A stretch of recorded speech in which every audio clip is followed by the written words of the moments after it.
my daughter, got sick, all of a sudden, too, what I was looking at as a single mother was not just how was I going to make the rent for the month, but all of a sudden, it's like the magnitude of the challenges ahead of me became a lot bigger. And instead of thinking about what am I going to do for my retirement, I had to ask myself, how am I going to potentially financially support not one, but now two disabled children, potentially throughout their entire adulthood? Hey there, I am Dr. Jason Ballara, and this is the Know Your Why podcast, where we explore the why behind success. Every week, I meet with real estate investors, veterinary entrepreneurs, mindset coaches, authors, and fitness professionals to uncover their why and how it drives them on the winding road to success. What is your why? Hi everyone, I'm Jason Ballara, and this is the Know Your Why podcast. Today I'm here with Jeannette Robinson. Jeanette is the host of Blue Lake's Ready to Scale Investing podcast, as well as the director of investor relations for Blue Lake Capital. I am very fortunate to know Jeanette maybe better than just that simple intro. But first, I just want to say thank you, Jeanette, for coming on the show today. I'm really excited to talk to you today. Yeah, I'm happy to be here. Thank you, Jason. Let's start. We'll just have you tell your story, tell your background, kind of what brought you to real estate, and then we'll dive in from there. Okay. So, it's pretty crazy. You never really know what's going to happen in life. And I know that a lot of people say that, but, sometimes things really definitely turn out differently than you expect. And so, if I'm kind of telling the story, if you rewind about 5 years, maybe 5.5 at this point ago, things were interesting and challenging and exciting. And I was just in this really neat place in life where, I've been a single mom for many years. I have 4 kids. My son at the time was already almost an adult at that point, but my daughters were still pretty young, 14, 12, and 10. So, I'm a single mom with my 3 girls at home. I had originally, my career was in executive headhunting. And interestingly enough, that had kind of pivoted me into a startup company. So I was working full time doing that. And then I also had a startup company that really ultimately became semi full time as well. So I was kind of juggling 2 full-time roles. And then that actually led into me picking up a very small part-time role with a nonprofit organization also because I'm crazy. So there I am working basically jobs as a single mom and kind of navigating those roles. But I really loved, the startup company that I had and what it was about and what it represented. And, it was also leading me into just kind of new professional opportunities. And so everything was kind of really cool. I felt like I was like at the height of my career and kind of like the best I've ever done with things. And then the music stopped and everything kind of came to a crashing halt because my 14-year-old daughter suddenly became incredibly sick. And I mean, very sick. And it was one of those moments where I really just did not know what was going to happen for the next week of my life, the next year of my life, the next 5 years of my life. And everything just kind of stopped. And so, as a single mom, you don't have the luxury of breaking down, and you don't have the luxury to not work, and you don't have the luxury to not keep things rolling along in crisis or not. But that's kind of where I found myself. And so, not to leave, a lot of mysteriousness to the story here. My daughter was diagnosed with autoimmune diseases. So within the first week of her hospitalization, she was diagnosed with pancreatitis, which ultimately we learned was chronic pancreatitis, and then a terrible GI disease called Crohn's disease. And then eventually, after several years in specialist, we also found out that she was diagnosed with another disease called Sjogren's. So, how one kid ends up walloped with 3 autoimmune diseases is just mind blowing, but it changed our lives. It changed everything. So, We started to basically live in the hospital most of the time. And I was, juggling between, running home at night to be with my younger two daughters, to dashing back to the hospital in the morning, which was heartbreaking. Sometimes I'd have friends watching my kids overnight. My family lived 9 hours away, all the way across Texas at the time. And it was just incredibly tough. And I resigned from my jobs, and I realized that I was going to have to find something I could actually do remotely from a hospital room. And this is before COVID, so there wasn't a lot of remote options out there, at least not at the kind of pay scale that I needed to be able to support my family still. And my world was just kind of falling apart and crashing down. And that is actually how I fell into real estate, believe it or not. So Ellie Perlman, our CEO of Blue Lake, happened to be looking for a social media specialist. I was, needless to say, way overqualified for that, but I was looking for something that I thought would be low stress, part-time, could do it from the hospital, no problem. And that is actually how Ellie and I got connected. And it's just so funny too. I hate to confess this, but it's the truth. I actually felt like I was, aside of being just absolutely horrified for what was happening with my daughter, I also had a lot of pride in my career, and I felt like my career was dead, like it was over, like everything I had worked for gone.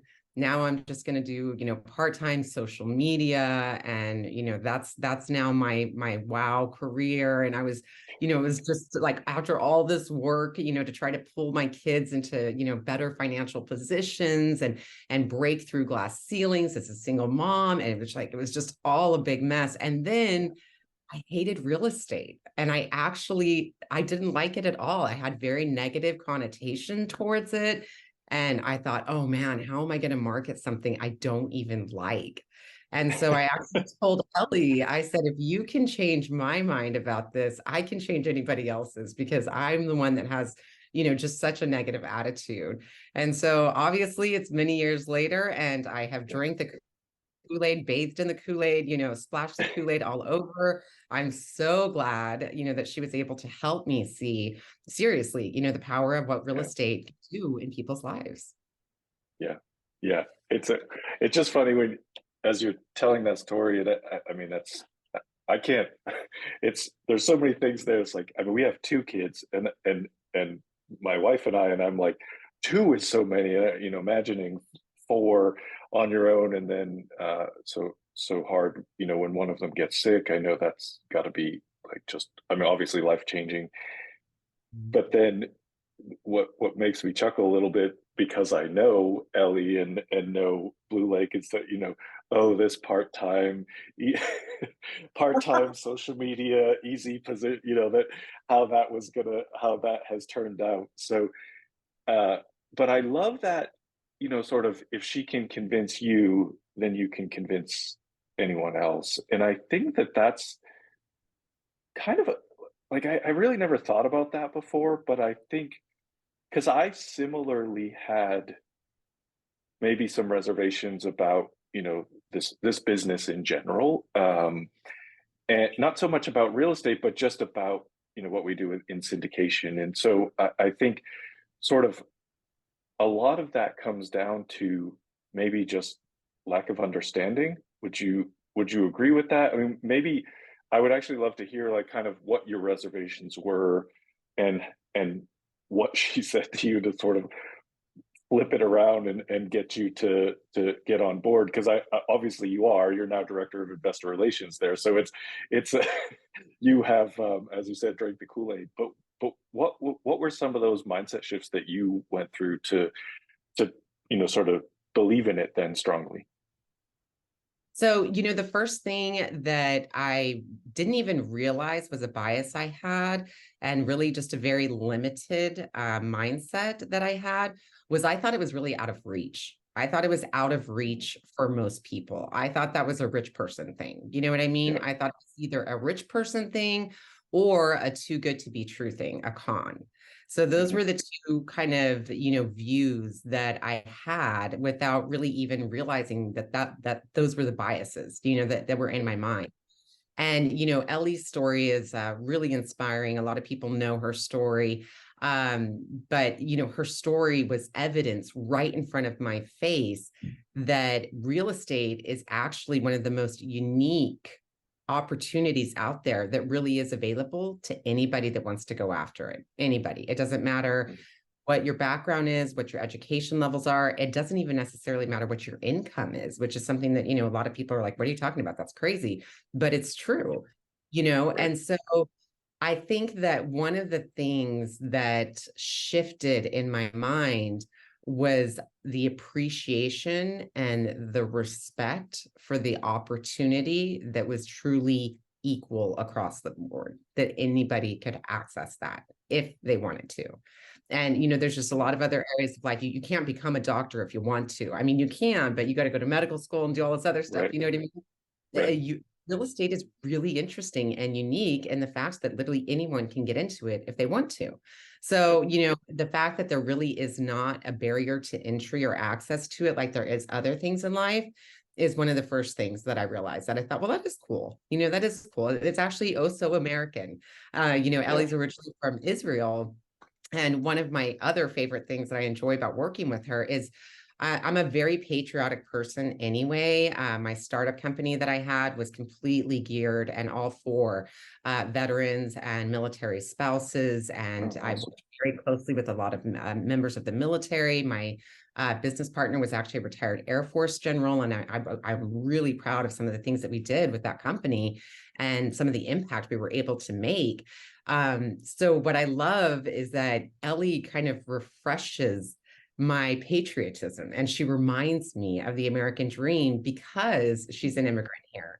And because sometimes I forget to see the beauty of what this country can represent to other people. When I see it in her eyes, it reminds me all over again. Honestly, I know it sounds almost cheesy, but I'm dead serious. It reminds me of like the privilege and the honor of being an American and the opportunity that we have here and how that is open to so many people and how, coming to this country and being able to pursue your dreams and goals really does totally transform people's lives. And granted, there's other countries that can do the same, but, us Americans like to really, pat ourselves on the back for that one. So it's, I would say that it was kind of that shift of melding both my own natural views towards kind of the country and America and opportunity with Ellie and her immigrant spirit and her pursuit of the American dream, and then seeing real estate as being an actual key to making that all work, a linchpin almost. Yeah. I mean, great points. It's interesting. I mean, and you have the podcast, and so you probably maybe experience the same thing. But I have had that same, I guess, revelation when I speak with people on the podcast that are immigrants, and most of them that are coming on the podcast, they're in real estate. But it's true. It's just seeing some of the stuff that we take for granted, um, at living here, and like to complain about certain things and whatnot. But like, it really is tremendous opportunities in the U.S. and it's not perfect, but it's like like really there's a ton of opportunity, and anybody can get into real estate. It's true. It's like that's another thing that the podcast is. One of the things I enjoy is so many different backgrounds, right? Like so many different backgrounds of guests, that of people that have come into real estate and been, you know, tremendously successful, with Ellie being one of them. But it's just kind of that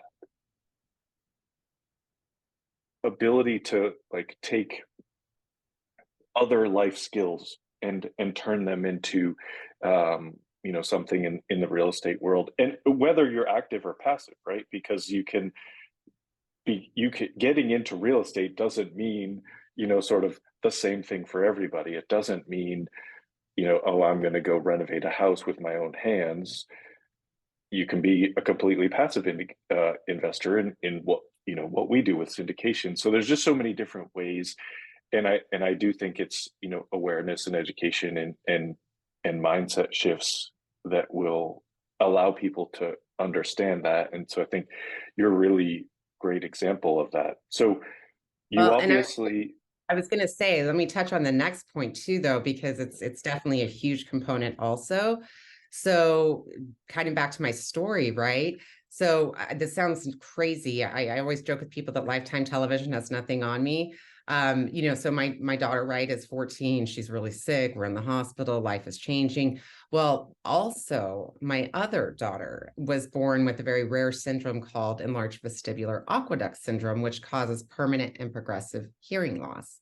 So I already had a kid with challenges. So a kid literally going deaf.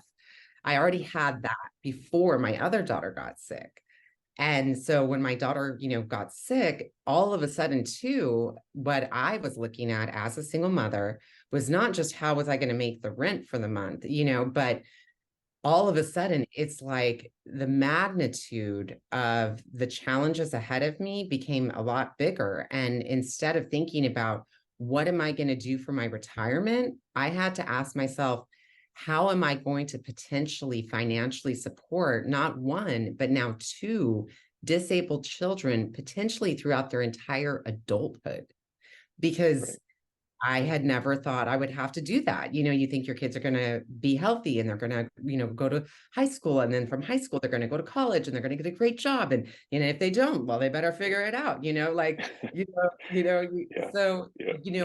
I had never thought a whole lot, even honestly, about my own retirement, but I had definitely never thought, like, how am I going to put together a game plan to make sure that my children are not put into desperate, just frankly poverty ridden positions in adulthood because of these disabilities, and because very likely these challenges are going to make it more difficult for them to perhaps be independent, financially.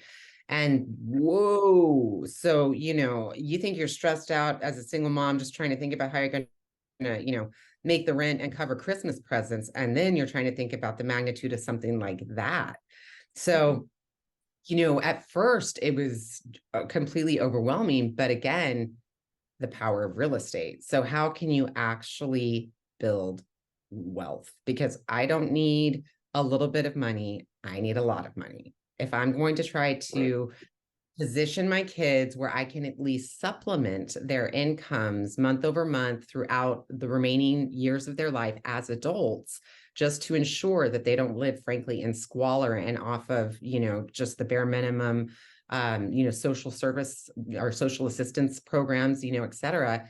How am I going to do that? How in the world can I make that much money? It's not going to be with a job. I can tell you that for Right. sure. No W-2 is probably going to land me there. So that became the other really big driving factor that I realized was that Ellie was right. If you really want to build wealth, real estate is the key to doing it. And so that also, was the next thing that made me bing bing, the light came on, I saw it, and I recognized that not only is the opportunity there, but it's one of the very few things that can actually build that type of wealth. If you do it well, you do it right, and you get a little bit of luck too. Yeah. Yeah. Well, it's that kind of eye on the future, right? It's I think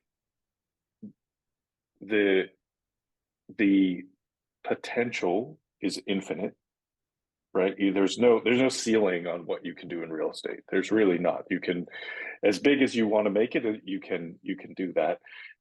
You don't have to. It's like not you don't have to have a company that's as big as Blue Lake. You don't have to, but you can, and people do, and it's very possible. It takes time. It's not going to be an overnight thing. So you have to look at this again, whether you're active or passive, you have to look at this as what does the future look like, which means get started now. Like, which if the whole idea is, hey, how is this going to look for me in 5 years, in 10 years, in 20 years? Well, if you don't start for 5 years, you missed those first 5 years because it compounds over time. And I think that's probably, one of the biggest things I think that I guess maybe having an event like you with your family, with your children, it reminds you of that urgency. I Mhm. guess like the that it's it's a long-term game, but you have to start. You have to do something. You have to take action. And so if you're looking at it like, oh, it's a long-term game, I can start later, that's not going to be effective for you, right? You need to get involved as soon as you can and find ways to get involved to start building that wealth because of that, kind of snowball rolling downhill effect that it's like, actually talking to an investor, I'm sure you have this conversation all the time, but it's like, if you look at it from the standpoint of like you're doubling your money every 5 years and you push hard in the beginning, right? So you invest as much as you can for those first 5 years.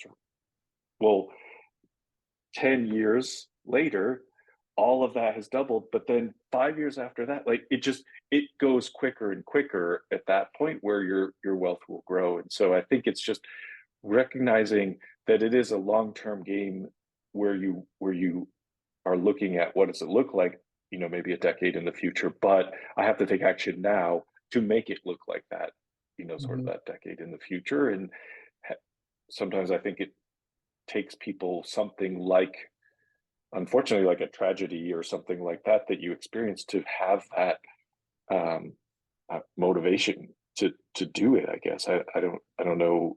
So I think you kind of went from being part-time part-time social media to now like having a much bigger role in Blue Lake. So maybe talk to us about that. How did that progression work for you?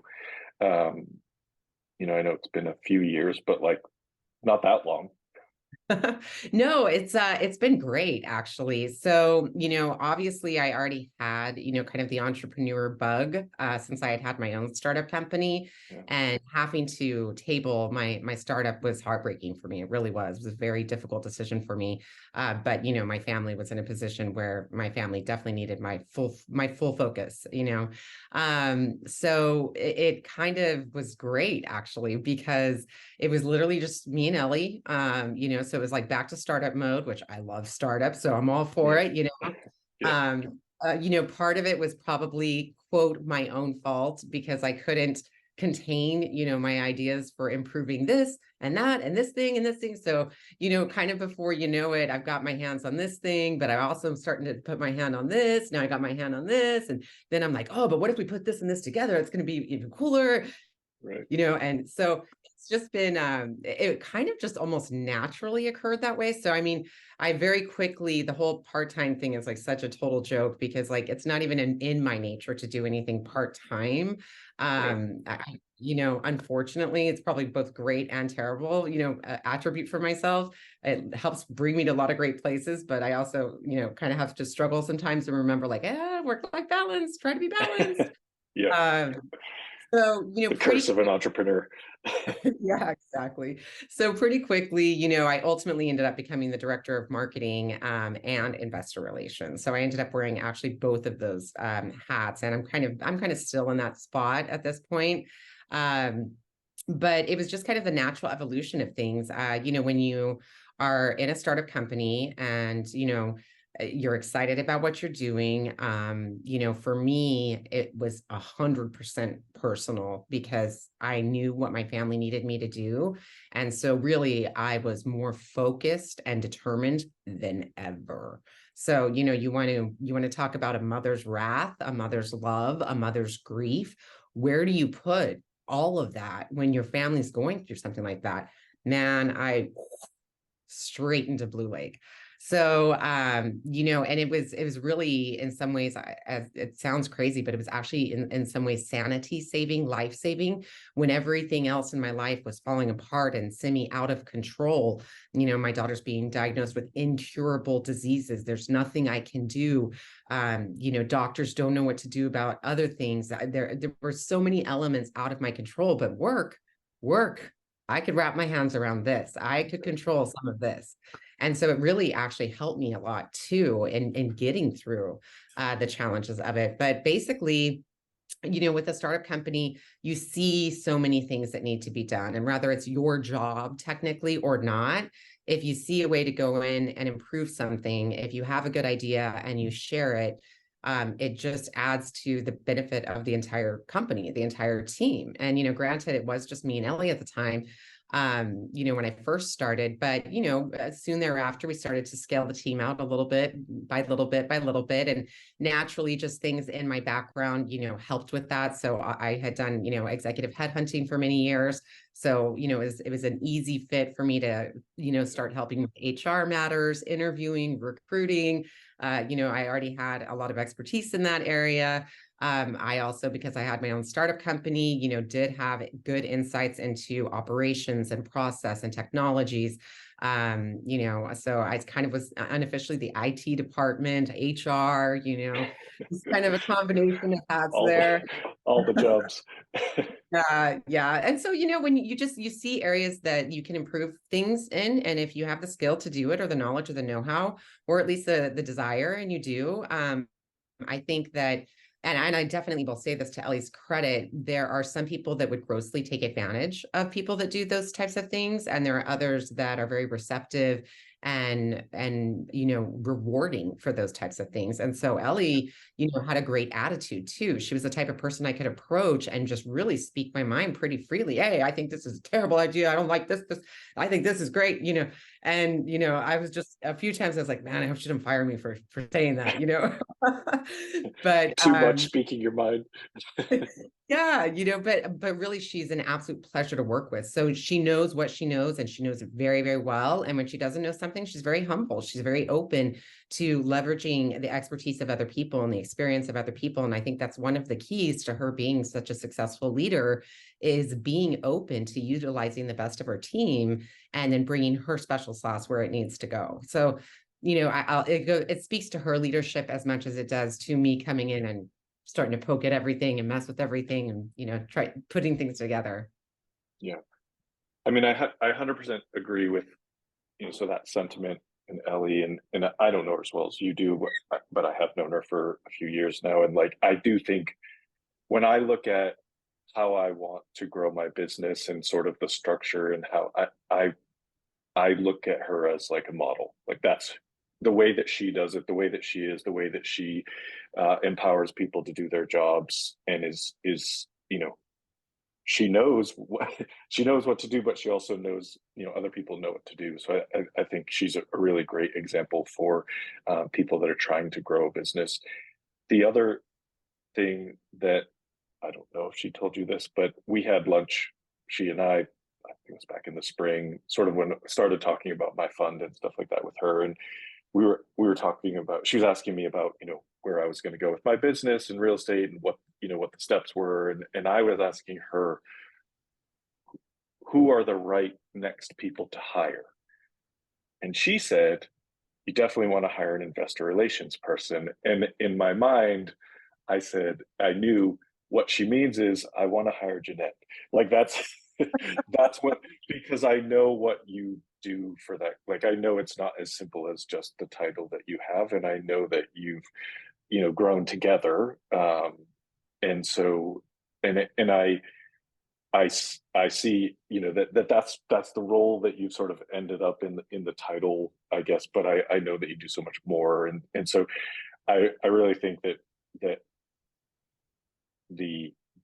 this might be the most important thing about people that are able to successfully grow and scale a business, is finding that person, the other person, right? Like the CEO to the COO, whatever, I don't care what the title is, like that other person that can share your vision, and you can work in like conjunction with to have that. Because I knew exactly what she was actually saying, even though she didn't say it. It was she's like, you need to find a Jeanette. Okay, I got it. So I think that it's a lot of people maybe don't know, but I feel like in real estate, specifically syndication, a lot of the companies are really fairly lean, right? Like, it's not, there's not like hundreds and hundreds of employees doing this. Like, you have a handful of people in each spot, even once you've grown to be a pretty big company, which obviously Blue Lake is. So I think that that's a finding the right people to fill those spots is incredibly important when you're not looking at it from a volume standpoint, right? You're not looking for a number of people. You're looking for like just the right people to put in those spots. And so, how do you? I think because you've been such an integral part in Blue Lake's growth, maybe you can talk about kind of your ideas of how people should grow their businesses, like what, and you can speak specifically about real estate or not, because I know you obviously have a background outside of real estate as well. So, but what do you think are some of those things that like people should use as growth tools and tips? Yeah, no, those are really good questions. One of the smartest things that I saw Ellie do, and I actually at first was kind of like, you're over the top, Ellie. That's a little crazy, was she really implemented like processes rigidly, like from get-go.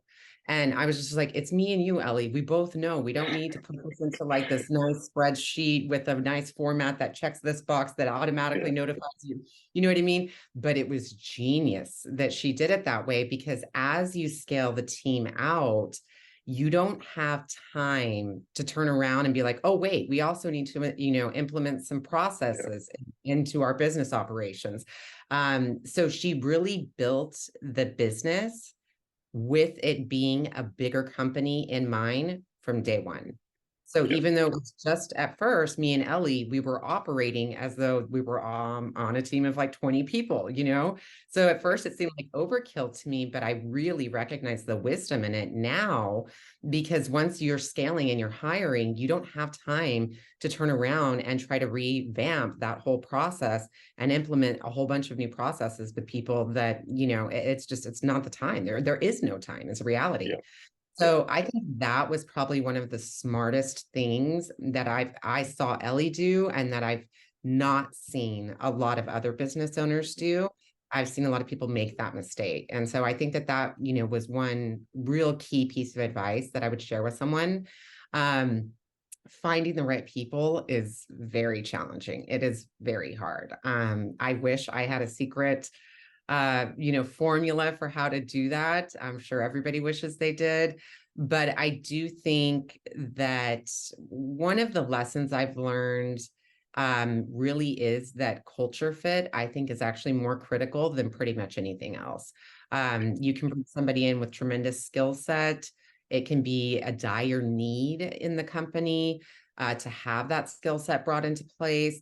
But if it's not the right culture fit, it is not going to work. It's just not. And it'll be a huge waste of both time and money, bringing a person in that ultimately will leave the role or be vacated from the role. I think that it's hard when there's urgency to fill positions, there's a great need to fill positions. It's hard to be patient and keep passing on candidates that are not the right fit just from a cultural standpoint. But I think it's very critical to be very patient in that regard and really make sure that the culture fit aligns first and foremost, because if it doesn't, it's just not going to work. And it's very yeah, easy to say this, but it's very hard to really stick to your guns on, no, we don't move forward with this person unless they're truly a culture fit. And, on that note too, I think it's really important that you have to be objective with yourself about what is your culture.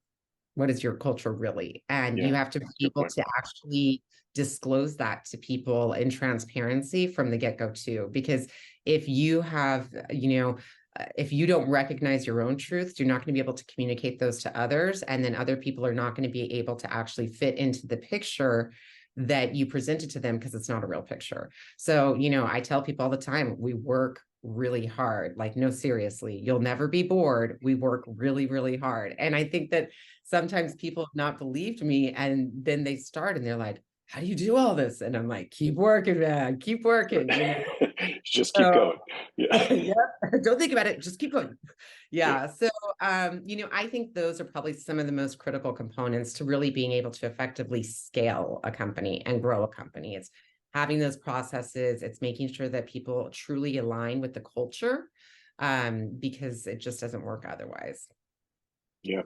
Well, and I think your point about, kind of putting the process in place afterwards is it is something that is often missed, including by myself. Like there's things that it's like I think about in the oh, I wish we had a process for this particular thing. And it's so hard to find the time to implement it after the fact. In like you genuinely almost have to just stop, like stop sort of conducting business to put that new system in place. And so it's very, very challenging to do it after the fact. So I think that's a really kind of a brilliant piece of advice for people, like go with the end in mind. If you plan to have a large company, then treat it like a large company from day one. I think that's super important. I think the other thing is that probably having those things in place allows you to be more selective in filling those positions, because you're not wasting time on like re-implementing systems that you should have implemented before. Like you have, when you have that dire need, it's for an actual need, not like something that you should have done before. So it probably um, helps with that process. I mean, it's still, you've still got to stick to culture. And I know, when people are drowning in one area or another, you kind of want to just get someone in there to fill a spot. But it's ultimately it's I think truly important for the longevity and the success horizon of a company to have that right culture fit. Yeah, for sure. I think too, one other thing that I would say is it's great to have the process, but you also don't want to do it to the point that you're rigid and unwilling to modify it as Yeah, you recognize weaknesses in it or errors in it, along the way. So I think too, another thing that's very important is taking the time to reevaluate things from time to time and just see, okay, as we've grown, how does we need to tweak this now? So it's yeah, being both agile, it's being organized but agile. And I think yeah, that finding the sweet spot between those two is really important also, because as you grow, that just becomes, if you're going to get better than you were before, then you better be willing to tweak things. And so it's finding that balance. yeah, yeah. It definitely is. I mean, you obviously, what you might put in as a system on day one may not work exactly the same as it does, 3 years in. But like if it's there, it's going to be a whole lot easier to kind of adjust rather Mhm. than have to sort of start from scratch. So, Yeah. no, I think that's great. Um, Jeanette, I don't want to keep you all day. Obviously, you have a lot to do. So let me switch gears here and ask you the questions I ask every guest. The first one, I have a feeling where we're going to go with this, but I always ask every guest, what is your why? What's driving you? And I know you've talked a bit about some of that, but I wanted to give you the opportunity to expand. Yeah, well, I'd sum it up as mama on a mission, right? I'm a mama, I'm on a mission. Don't advise anybody Yeah, to get in my way. yeah, So I'm a mom on a mission. I mean, that's really very much what I am. And, second to that, I really do love what we do. I love knowing that I'm helping other families with similar goals work towards the same thing. So there really is still that collectiveness involved, which is very important to me, because I do believe that life is better lived in connections with other humans, and yeah, it's really cool when you're working with a bunch of other people towards a collective goal. So I really enjoy that. And I think that life is meant to be a collective journey. And so I think, that's really important. And then also, I'm really inspired by Ellie, and I really want to see her succeed too. And so, those are my whys. yeah. Well, you're both very easy to root for, so it's it's fun to watch from my standpoint. Thank Tell you. us something about yourself that maybe isn't common knowledge, special skill, a hobby, something that's um, just lets people know you a little bit better. Well, it's very nice to share all this sad stuff, right, with everybody. So it's very nice that I have something good to say. So I moved from Texas to Boston a couple of years ago to help Ellie oversee setting up a headquarters out here. And big change, for me. And my daughter, the one that's sick, came with me, of course. So she's here in Boston with me. My other two actually stayed back in Texas with their dad. They moved in with him the weekend before I moved to Boston. So it's a big change for me. So they could finish high school, and one is a senior this year, and one is a sophomore.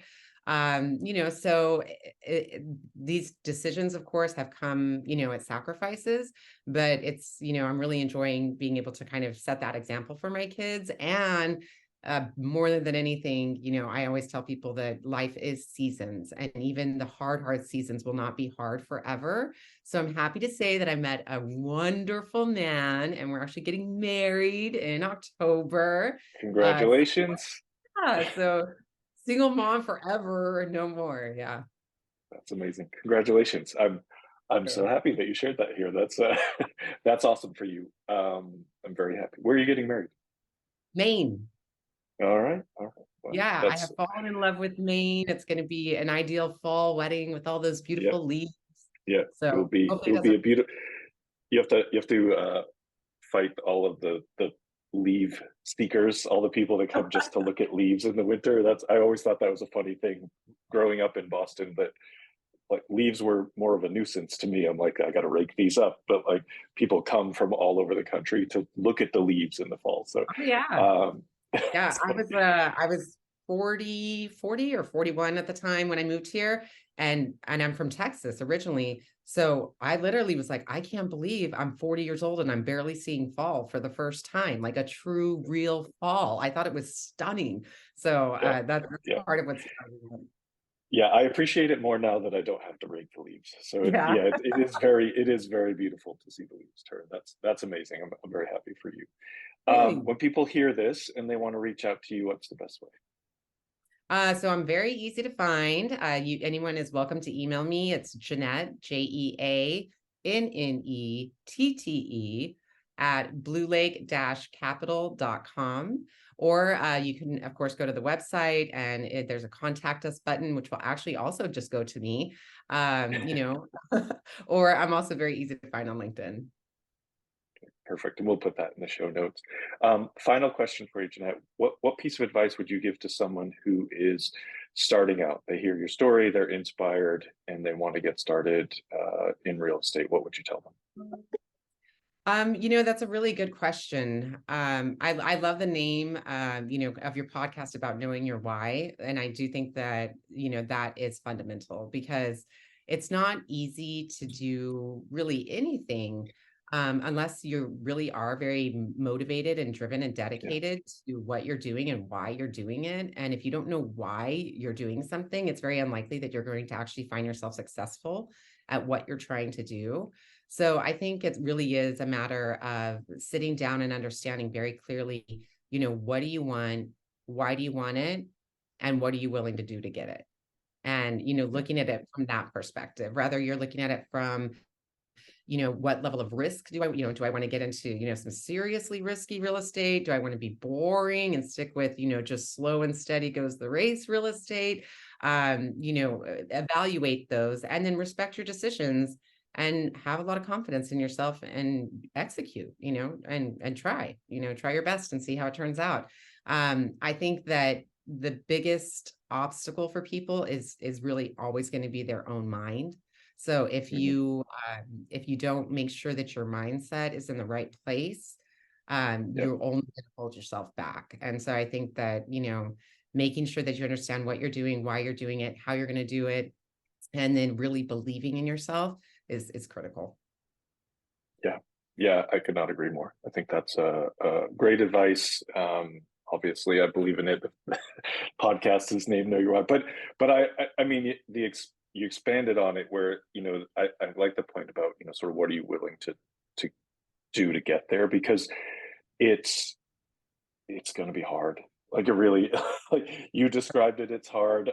It's hard. I've talked about it before. Like it is hard, but you have to essentially realize that this is a long-term goal, and so you're going to have to put in work for a little while to get there, and that's where the why comes in. That sort of driving force that keeps reminding you why you're doing it. So I love it. I thank you so much, Jeanette. Thank you for coming on. Thank you for sharing your story.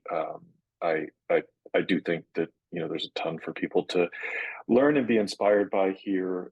So thank you for coming on the show. Yeah, thank you. And I appreciate the time getting to share my story a little bit. And I hope it is encouraging to people. Like I said, seasons can be hard, but it's ultimately our attitude that's going to determine how we navigate through them. So I hope it Yeah, helps someone. 100%. Folks, I know you're going to love this episode with Jeanette. Please like, rate, and review the show so we can get more amazing guests. And thank you all for listening. Hey there, I am Dr. Jason Ballara, and this is the Know Your Why podcast, where we explore the why behind success. Every week, I meet with real estate investors, veterinary entrepreneurs, mindset coaches, authors, and fitness professionals to uncover their why and how it drives them on the winding road to success. What is your why?